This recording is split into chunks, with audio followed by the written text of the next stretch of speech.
So I keep telling you to call 911 as soon as you possibly can, preferably once you hear the first shot, if it's safe to do so. Even though this simple to remember phone number has probably been drilled into your head since you were a toddler, it can still be easy to forget this critical step. Fight or flight and first aid response will only get you so far.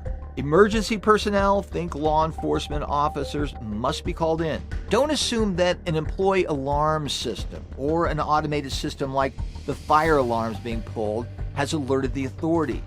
If you get a chance to call 911 yourself, do it when it's safe to do so. Now, some personal cell phones are equipped with a feature where if you hold a particular button down long enough, it'll sound an alarm and the local authorities will be alerted and call you back.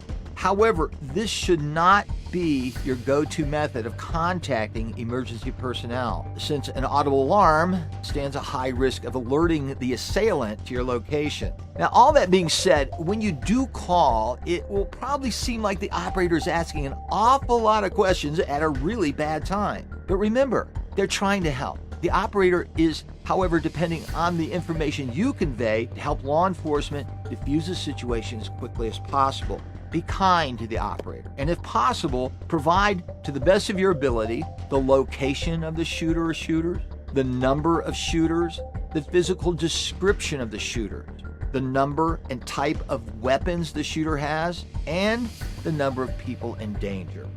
If talking would jeopardize your safety, you should still dial 911 and leave the phone on so that the operator can listen to what's happening.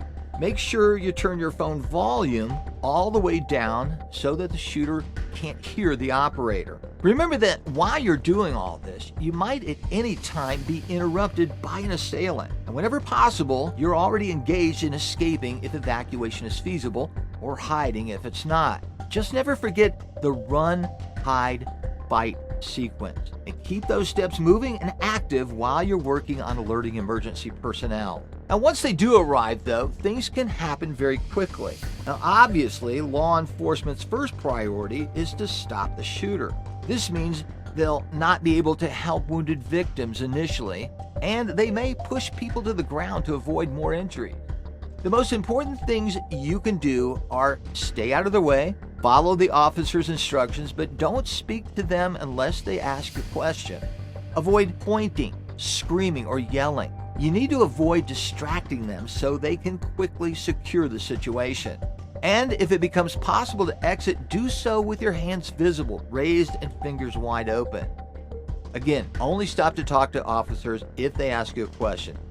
Let them do their job. Your job is to get to safety.